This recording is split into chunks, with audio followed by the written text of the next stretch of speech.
வணக்கம். இன்றைக்கு பொருட்பாலில் அங்கவியலில் அமைச்சு அப்படின்ற அதிகாரத்தில் 5வது குறள். அறனறிந்து ஆன்றமைந்த சொல்லான் எஞ்ஞான்றும் திறனறிந்தான் தேர்ச்சி துணை. அறனறிந்து ஆன்றமைந்த சொல்லான் எஞ்ஞான்றும் திறனறிந்தான் தேர்ச்சி துணை. அதாவது ஒரு அமைச்சன் எப்படி இருக்கணும் அப்படின்னு பார்த்துக்கிட்டே வரும். அதில் இன்னும் கொஞ்சம் விஷயங்களை இந்த குறளில் சொல்கிறார். அறனறிந்து அப்படின்னா அறங்களை அறிந்து அப்படின்னு பொதுவாக சொல்கிறோம். ஆனால் அரசர்களால் செய்யப்படும் அறங்களை அறிந்து அப்படின்றது சிறப்பு பொருள். ஏன்னா ஒரு அமைச்சன் அப்படின்றவன் அரசன் என்னென்ன செய்கிறான்றது தெரிஞ்சிருக்கணும். அதை செய்யறதுக்கு அவனுக்கு சரியான வழிமுறைகளும் சொல்லி கொடுக்கணும் இல்லைங்களா. அதனால் அரசன் செய்கின்ற அறங்களை அறிந்து, ஆன்று அப்படின்னா தனக்கு ஏற்ற கல்வியால் நிறைந்து. அமைச்சன் அப்படின்றவன் அவன் அவனோட இதை படித்து மேலும் மேலும் படித்து அவனுடைய நூலறிவு எப்பவும் வளர்த்துக்கிட்டே தான் இருக்கணும். ஓகே.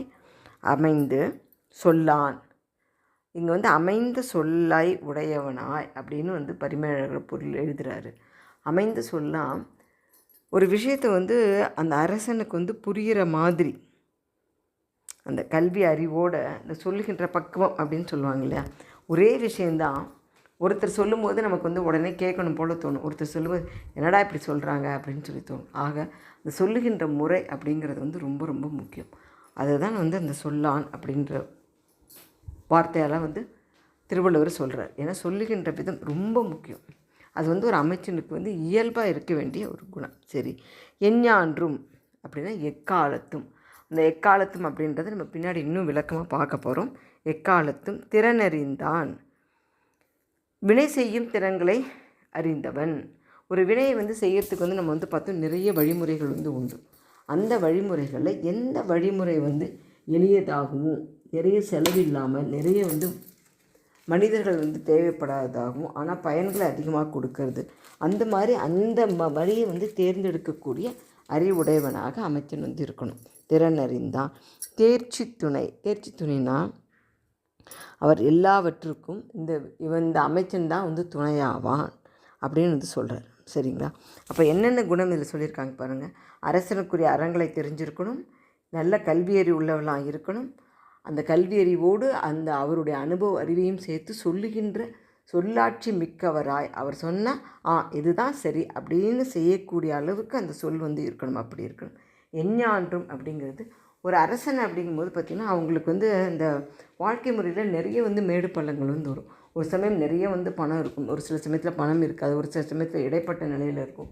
ஒரு நாள் பகைவர்களால் முற்றுமே எல்லா வச்சுமும் போன மாதிரி இருக்கும். இந்த மாதிரி எவ்வளவோ காலங்கள் அரசனுக்கு வரும். ஆனால் அந்த அத்தனை காலத்திலையும் அந்த அரசனோட துணையாக மந்திரி இருக்கணும், உற்ற துணையாக இருக்கணும்.